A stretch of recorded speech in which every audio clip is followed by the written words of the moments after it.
काय। युवक का नाम केशव था, युवती का प्रेमा। दोनों एक ही कॉलेज के और एक ही क्लास के विद्यार्थी थे। केशव नए विचारों का युवक था, जात पात के बंधनों का विरोधी। प्रेमा पुराने संस्कारों की कायल थी, पुरानी मर्यादाओं और प्रथाओं में पूरा विश्वास रखने वाली। लेकिन फिर भी दोनों में गाढ़ा प्रेम हो गया था, और यह बात सारे कॉलेज में मशहूर थी। केशव ब्राह्मण होकर भी वैश्य कन्या प्रेमा से विवाह करके अपना जीवन सार्थक करना चाहता था। उसे अपने माता पिता की परवाह न थी, कुल मर्यादा का विचार भी उसे स्वांग सा लगता था। उसके लिए सत्य कोई वस्तु थी तो प्रेम थी, किंतु प्रेमा के लिए माता पिता और कुल परिवार के आदेश के विरुद्ध एक कदम बढ़ाना भी असंभव था। संध्या का समय है। विक्टोरिया पार्क के एक निर्जन स्थान में दोनों आमने सामने हरियाली पर बैठे हुए हैं। सैर करने वाले एक एक करके विदा हो गए, किंतु ये दोनों अभी वहीं बैठे हुए हैं। उनमें एक ऐसा प्रसंग छिड़ा हुआ है जो किसी तरह समाप्त नहीं होता। केशव ने झुंझलाकर कहा, इसका यह अर्थ है कि तुम्हें मेरी परवाह नहीं है? प्रेमा ने उसको शांत करने की चेष्टा करके कहा, तुम मेरे साथ अन्याय कर रहे हो केशव, लेकिन मैं इस विषय को माता पिता के सामने कैसे छेड़ूं, यह मेरी समझ में नहीं आता। वे लोग पुरानी रूढ़ियों के भक्त हैं। मेरी तरफ से कोई ऐसी बात सुनकर मन में जो जो शंकाएं होंगी, उनकी तुम कल्पना कर सकते हो? केशव ने उग्र भाव से पूछा, तो तुम भी उन्हीं पुरानी रूढ़ियों की गुलाम हो? प्रेमा ने अपनी बड़ी बड़ी आंखों में मृदु स्नेह भरकर कहा, नहीं, मैं उनकी गुलाम नहीं हूं, लेकिन माता पिता की इच्छा मेरे लिए और सब चीजों से अधिक मान्य है। तुम्हारा व्यक्तित्व कुछ नहीं है? मैं तो समझता था कि ये धकोसले मूर्खों के लिए ही है, लेकिन अब मालूम हुआ कि तुम जैसी विदुषियां भी उनकी पूजा करती हैं।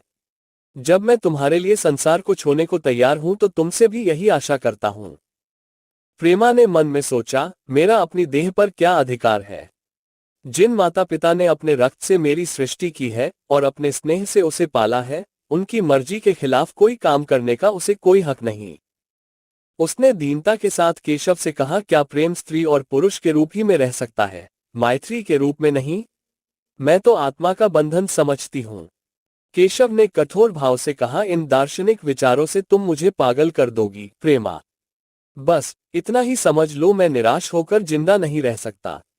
मैं प्रत्यक्षवादी हूं और कल्पनाओं के संसार मंत्र प्रत्यक्ष का आनंद उठाना मेरे लिए असंभव है। ये कहकर उसने प्रेमा का हाथ पकड़ अपनी ओर खींचने की चेष्टा की। प्रेमा ने झटके से हाथ छुड़ा लिया और बोली, नहीं केशव, मैं कह चुकी हूं कि मैं स्वतंत्र नहीं हूं। तुम मुझसे वो चीज न मांगो जिस पर मेरा कोई अधिकार नहीं है। केशव को अगर प्रेमा ने कठोर शब्द कहे होते तो भी उसे इतना दुख न हुआ होता। एक क्षण तक वो मन मारे बैठा रहा, फिर उठकर निराशा भरे स्वर में बोला, जैसी तुम्हारी इच्छा। आहिस्ता आहिस्ता कदम सा उठाता हुआ वहां से चला गया। प्रेमा अब भी वहीं बैठी आंसू बहाती रही। रात को भोजन करके प्रेमा जब अपनी मां के साथ लेटी तो उसकी आंखों में नींद न थी। केशव ने उसे एक ऐसी बात कह दी थी जो चंचल पानी में पड़ने वाली छाया की तरह उसके दिल पर छाई हुई थी। प्रतिक्षण उसका रूप बदलता था, वो उसे स्थिर न कर सकती थी। माता से इस विषय में कुछ कहे तो कैसे? लज्जा मुंह बंद कर देती थी। उसने सोचा, अगर केशव के साथ मेरा विवाह न हुआ तो उस समय मेरा क्या कर्तव्य होगा? अगर केशव ने कुछ उद्दंडता कर डाली तो मेरे लिए संसार में फिर क्या रह जाएगा? लेकिन मेरा बस ही क्या है? इन भांति भांति के विचारों में एक बात जो उसके मन में निश्चित हुई वो ये थी कि केशव के सिवा वो और किसी से विवाह न करेगी। उसकी माता ने पूछा, क्या तुझे अब तक नींद न आई? मैंने तुझसे कितनी बार कहा कि थोड़ा बहुत घर का काम काज किया कर, लेकिन तुझे किताबों से ही फुर्सत नहीं मिलती। 4 दिन में तू पराये घर जाएगी, कौन जाने कैसा घर मिले। अगर कुछ काम करने की आदत न रही तो कैसे निबाह होगा? प्रेमा ने भोलेपन से कहा, मैं पराये घर जाऊंगी ही क्यों? माता ने मुस्कुराकर कहा, लड़कियों के लिए यही तो सबसे बड़ी विपत्ति है बेटी। माँ बाप की गोद में पलकर जो ही सयानी हुई दूसरों की हो जाती है। अगर अच्छे प्राणी मिले तो जीवन आराम से कट गया, नहीं रो रो कर दिन काटना पड़ा। सब कुछ भाग्य के अधीन है। अपनी बिरादरी में तो मुझे कोई घर नहीं भाता, कहीं लड़कियों का आदर नहीं, लेकिन करना तो बिरादरी में ही पड़ेगा। न जाने ये जात पात का बंधन कब टूटेगा। प्रेमा डरते डरते बोली, कहीं कहीं तो बिरादरी के बाहर भी विवाह होने लगे हैं। उसने कहने को कह दिया, लेकिन उसका हृदय कांप रहा था कि माताजी कुछ भाप न जाया। माता ने विस्मय के साथ पूछा, क्या हिंदुओं में ऐसा हुआ है? फिर उसने आप उस प्रश्न का जवाब भी दिया और 2-4 जगह ऐसा हो भी गया, तो उससे क्या होता है? प्रेमा ने इसका कुछ जवाब न दिया। भय हुआ कि माता कहीं उसका आशय समझ न जाया। उसका भविष्य एक अंधेरी खाई की तरह उसके सामने मुंह खोले खड़ा था, मानो उसे निगल जाएगा। उसे न जाने कब नींद आ गई।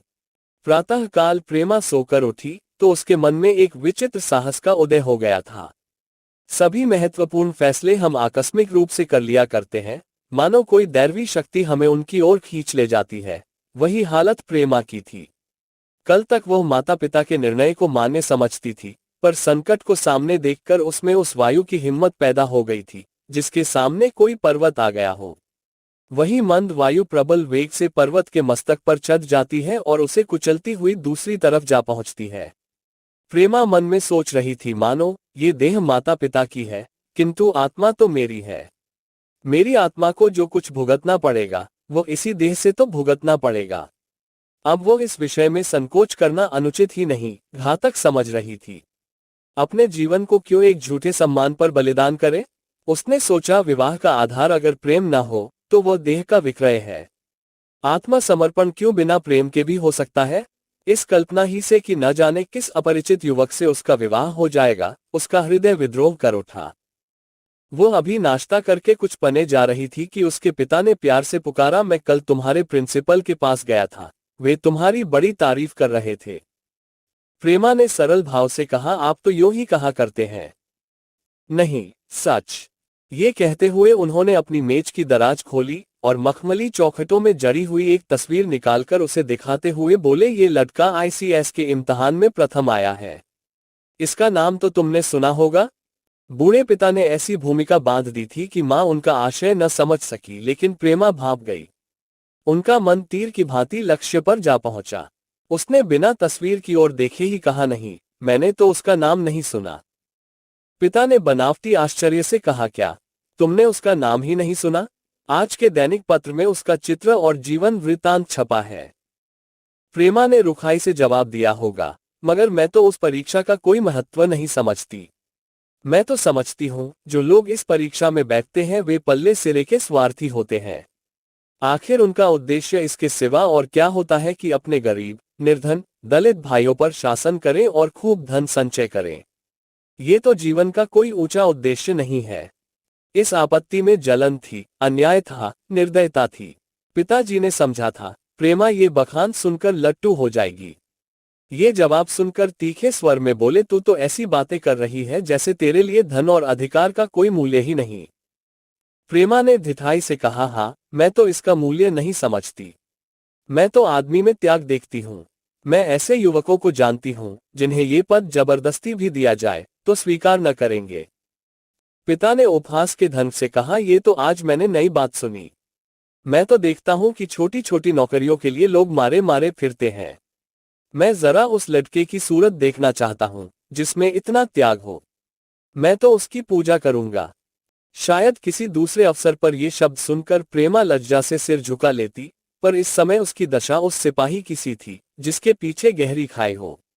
आगे बढ़ने के सिवा उसके लिए और कोई मार्ग न था। अपने आवेश को संयम से दबाती हुई, आंखों में विद्रोह भरे, वो अपने कमरे में गई और केशव के कई चित्रों में से वो एक चित्र चुनकर लाई जो उसकी निगाह में सबसे खराब था और पिता के सामने रख दिया। बूढ़े पिताजी ने चित्र को उपेक्षा के भाव से देखना चाहा, लेकिन पहली दृष्टि ही में उसने उन्हें आकर्षित कर लिया। ऊंचा कद था और दुर्बल होने पर भी उसका गठन, स्वास्थ्य और संयम का परिचय दे रहा था। मुख पर प्रतिभा का तेज न था, पर विचारशीलता का कुछ ऐसा प्रतिबिंब था जो उसके मन में विश्वास पैदा करता था। उन्होंने उस चित्र की ओर देखते हुए पूछा, यह किसका चित्र है? प्रेमा ने संकोच से सिर झुकाकर कहा, यह मेरे ही क्लास में पढ़ते हैं। अपनी ही बिरादरी का है? प्रेमा की मुखमुद्रा धूमिल हो गई। इसी प्रश्न के उत्तर पर उसकी किस्मत का फैसला हो जाएगा। उसके मन में पछतावा हुआ कि व्यर्थ में इस चित्र को यहां लाए। उसमें एक क्षण के लिए जो दृढ़ता आई थी वो इस पैने प्रश्न के सामने कातर हो उठी। दबी हुई आवाज में बोली, जी नहीं, वो ब्राह्मण है। और यह कहने के साथ ही क्षुब्ध होकर कमरे से निकल गई, मानो यहाँ की वायु में उसका गला घुटा जा रहा हो, और दीवार की आड़ में होकर रोने लगी। लाला जी को तो पहले ऐसा क्रोध आया कि प्रेमा को बुलाकर साफ साफ कह दे कि यह असंभव है। वे उसी गुस्से में दरवाजे तक आए, लेकिन प्रेमा को रोते देखकर नम्र हो गए। इस युवक के प्रति प्रेमा के मन में क्या भाव थे, यह उनसे छिपा न रहा। वे स्त्री शिक्षा के पूरे समर्थक थे, लेकिन इसके साथ ही कुल मर्यादा की रक्षा भी करना चाहते थे। अपनी ही जाति के सुयोग्य वर के लिए अपना सर्वस्व अर्पण कर सकते थे, लेकिन उस क्षेत्र के बाहर कुलीन से कुलीन और योग्य से योग्य वर की कल्पना भी उनके लिए असह्य थी। इससे बड़ा अपमान वे सोच ही न सकते थे। उन्होंने कठोर स्वर में कहा, आज से कॉलेज जाना बंद कर दो। अगर शिक्षा कुल मर्यादा को डुबोना ही सिखाती है तो कुशिक्षा है। प्रेमा ने कातर कंठ से कहा, परीक्षा तो समीप आ गई है। लाला जी ने दृढ़ता से कहा, आने दो, और फिर अपने कमरे में जाकर विचारों में डूब गए। 6 महीने गुजर गए। लाला जी ने घर में आकर पत्नी को एकांत में बुलाया और बोले, जहां तक मुझे मालूम है केशव बहुत ही सुशील और प्रतिभाशाली युवक है। मैं तो समझता हूं प्रेमा इस शोक में घुल घुलकर प्राण दे देगी। तुमने भी समझाया, मैंने भी समझाया, दूसरों ने भी समझाया, पर उस पर कोई असर ही नहीं होता। ऐसी दशा में हमारे लिए और क्या उपाय है? उनकी पत्नी ने चिंतित भाव से कहा, कर तो दोगे, लेकिन रहोगे कहाँ? न जाने कहां से ये कुलच्छनी मेरी कोख में आई। लाला जी ने भवें सिकों का तिरस्कार के साथ कहा, ये तो 1000 दफा सुन चुका, लेकिन कुल मर्यादा के नाम को कहां तक रोए। चिड़िया का पर खोलकर यह आशा करना कि वो तुम्हारे आंगन में ही फुदकती रहेगी भ्रम है। मैंने इस पर ठंडे दिल से विचार किया है और इस नतीजे पर पहुंचा हूं कि हमें इस आपद्धर्म को स्वीकार कर लेना ही चाहिए। कुल मर्यादा के नाम पर मैं प्रेमा की हत्या नहीं कर सकता। दुनिया हंसती हो हंसे, मगर वो जमाना बहुत जल्द आने वाला है जब ये सभी बंधन टूट जाएंगे। आज भी सैकड़ों विवाह जात पात के बंधनों को तोका हो चुके हैं। अगर विवाह का उद्देश्य स्त्री और पुरुष का सुखमय जीवन है तो हम प्रेमा की उपेक्षा नहीं कर सकते हैं। वृद्धा ने क्षुब्ध होकर कहा, जब तुम्हारी यही इच्छा है तो मुझसे क्या पूछते हैं? लेकिन मैं कह देती हूं कि मैं इस विवाह के नजदीक न जाऊंगी, न कभी इस छोकरी का मुंह देखूंगी। समझ लूंगी जैसे और सब लटके मर गए वैसे ये भी मर गई। तो फिर आखिर तुम क्या करने को कहती हो? क्यों नहीं उस लड़के से विवाह कर देते? उसमें क्या बुराई है? वो 2 साल में सिविल सर्विस पास करके आ जाएगा। केशव के पास क्या रखा है? बहुत होगा किसी दफ्तर में क्लर्क हो जाएगा। और अगर प्रेमा प्राण हत्या कर ले तो कर ले, तुम तो उसे और शह देते हो। जब उसे हमारी परवाह नहीं है तो हम उसके लिए अपने नाम को क्यों कलंकित करें?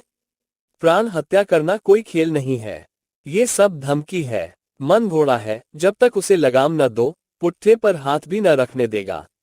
जब उसके मन का ये हाल है तो कौन कहे केशव के साथ ही जिंदगी भर निबाह करेगी। जिस तरह आज उससे प्रेम है उसी तरह कल दूसरे से हो सकता है। तो क्या पत्ते पर अपना मांस बिखवाना चाहते हो? लाला जी ने स्त्री को प्रश्न सूचक दृष्टि से देखकर कहा, और अगर वो कल खुद जाकर केशव से विवाह कर ले तो तुम क्या कर लोगी? फिर तुम्हारी कितनी इज्जत रह जाएगी? वो चाहे संकोचवश या हम लोगों के लिहाज से यूं ही बैठी रहे, पर यदि जिद पर कमर बांध ले हम तुम कुछ नहीं कर सकते। इस समस्या का ऐसा भीषण अंत भी हो सकता है, यह इस वृद्धा के ध्यान में भी न आया था। ये प्रश्न बम के गोले की तरह उसके मस्तक पर गिरा। एक क्षण तक वो अवाक बैठी रह गई, मानो इस आघात ने उसकी बुद्धि की धज्जियां उड़ा दी हों। फिर पराभूत होकर बोली, तुम्हें अनोखी ही कल्पनाएं सूझती हैं। मैंने तो आज तक कभी भी नहीं सुना कि किसी कुलीन कन्या ने अपनी इच्छा से विवाह किया है। तुमने न सुना हो, लेकिन मैंने सुना है और देखा है, और ऐसा होना बहुत संभव है। जिस दिन ऐसा होगा उस दिन तुम मुझे जीती न देखोगे। मैं यह नहीं कहता कि ऐसा होगा ही, लेकिन होना संभव है। तो जब ऐसा होना है तो इससे तो यही अच्छा है कि हम ही इसका प्रबंध करें। जब नाक ही कट रही है तो तेज छुरी से क्यों न कटे। कल केशव को बुलाकर देखो क्या कहता है। केशव के पिता सरकारी पेंशनर थे, मिजाज के चिड़चिड़े और कृपण। धर्म के आडंबरों में ही उनके चित्त को शांति मिलती थी। कल्पना शक्ति का अभाव था, किसी के मनोभावों का सम्मान न कर सकते थे। वे अब भी उस संसार में रहते थे जिसमें उन्होंने अपने बचपन और जवानी के दिन काटे थे।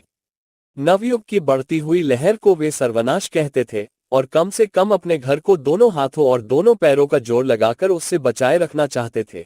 इसलिए जब एक दिन प्रेमा के पिता उसके पास पहुंचे और केशव से प्रेमा के विवाह का प्रस्ताव किया, तो बूढ़े पंडित जी अपने आप में न रह सके। धुंधली आंखें फाकर बोले, आप भंग तो नहीं खा गए हैं? इस तरह का संबंध और चाहे जो कुछ हो, विवाह नहीं है। मालूम होता है आपको भी नए जमाने की हवा लग गई। बूढ़े बाबूजी ने नम्रता से कहा, मैं खुद ऐसा संबंध नहीं पसंद करता। इस विषय में मेरे भी वही विचार है जो आपके, पर बात ऐसी आ पड़ी है कि मुझे विवश होकर आपकी सेवा में आना पड़ा। आजकल के लड़के और लड़कियां कितने स्वेच्छाचारी हो गए हैं, ये तो आप जानते ही हैं। हम बूढ़े लोगों के लिए अब अपने सिद्धांतों की रक्षा करना कठिन हो गया है। मुझे भय है कि कहीं ये दोनों निराश होकर अपनी जान पर न खेल जाया। बूढ़े पंडित जी जमीन पर पांव पटकते हुए गरज उठे, आप क्या कहते हैं साहब? आपको शर्म नहीं आती? हम ब्राह्मण हैं और ब्राह्मणों में भी कुलीन। ब्राह्मण कितने ही पतित हो गए हो, इतने मर्यादा शून्य नहीं हुए हैं कि बनिए बक्कालों की लड़की से विवाह करते फिरें। जिस दिन कुलीन ब्राह्मणों में लड़कियां न रहेंगी, उस दिन ये समस्या उपस्थित हो सकती है। मैं कहता हूं, आपको मुझसे यह बात कहने का साहस कैसे हुआ? बूढ़े बाबूजी जितना ही दबते थे, उतना ही पंडित जी बिगड़ते थे। यहां तक कि लाला जी अपना अपमान ज्यादा न सह सके और अपनी तकदीर को कोसते हुए चले गए। उसी वक्त केशव कॉलेज से आया। पंडित जी ने तुरंत उसे बुलाकर कठोर कंठ से कहा, मैंने सुना है तुमने किसी बनिए की लड़की से अपना विवाह कर लिया है। ये खबर कहां तक सही है? केशव ने अनजान बनकर पूछा, आपसे किसने कहा? किसी ने कहा। मैं पूछता हूं, ये बात ठीक है या नहीं? अगर ठीक है और तुमने अपनी मर्यादा को डुबाना निश्चय कर लिया है, तो तुम्हारे लिए हमारे घर में कोई स्थान नहीं। तुम्हें मेरी कमाई का एक ढेला भी नहीं मिलता। मेरे पास जो कुछ है वो मेरी अपनी कमाई है। मुझे अख्तियार है कि मैं उसे जिसे चाहूं दे दूं। तुम यह अनीति करके मेरे घर में कदम नहीं रख सकते। केशव पिता के स्वभाव से परिचित था। प्रेमा से उसे प्रेम था।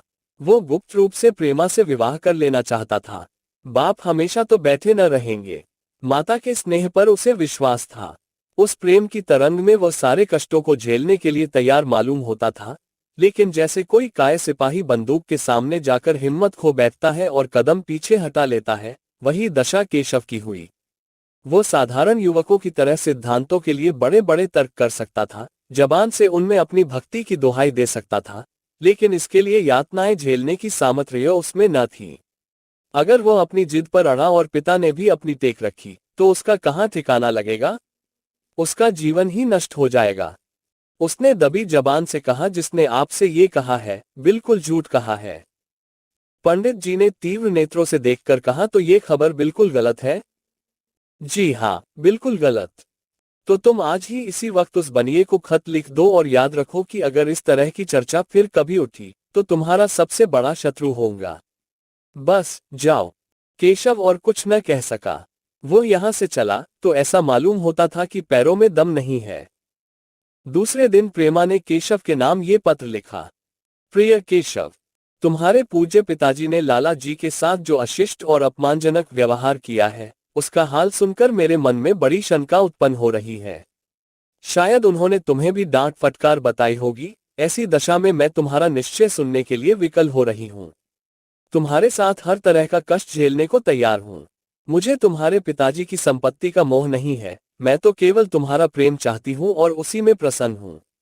आज शाम को यहीं आकर भोजन करो। दादा और माँ दोनों तुमसे मिलने के लिए बहुत इच्छुक हैं। मैं वो स्वप्न देखने में मग्न हूं जब हम दोनों उस सूत्र में बंध जाएंगे जो टूटना नहीं जानता, जो बड़ी से बड़ी आपत्ति में भी अटूट रहता है। तुम्हारी प्रेमा। संध्या हो गई और इस पत्र का कोई जवाब न आया। उसकी माता बार बार पूछती थी, केशव आए नहीं? बूढ़े लाला भी द्वार की ओर आंख लगाए बैठे थे। यहां तक कि रात के 9 बज गए, पर न तो केशव ही आए न उनका पत्र। प्रेमा के मन में भांति भांति के संकल्प विकल्प उठ रहे थे। कदाचित उन्हें पत्र लिखने का अवकाश न मिला होगा, या आज आने की फुर्सत न मिली होगी, कल अवश्य आ जाएंगे। केशव ने पहले उसके पास जो प्रेम पत्र लिखे थे, उन सबको उसने फिर पढ़ा। उनके एक एक शब्द से कितना अनुराग टपक रहा था, उनमें कितना कंपन था, कितनी विकलता, कितनी तीव्र आकांक्षा। फिर उसे केशव के वे वाक्य याद आए जो उसने सैकड़ों ही बार कहे थे। कितनी बार वो उसके सामने रोया था। इतने प्रमाणों के होते हुए निराशा के लिए कहाँ स्थान था, मगर फिर भी सारी रात उसका मन जैसे सूली पर टंगा रहा। प्रातः काल केशव का जवाब आया। प्रेमा ने कांपते हुए हाथों से पत्र लेकर पढ़ा। पत्र हाथ से गिर गया। ऐसा जान पड़ा मानो उसकी देह का रक्त स्थिर हो गया हो। लिखा था, मैं बड़े संकट में हूं कि तुम्हें क्या जवाब दूं।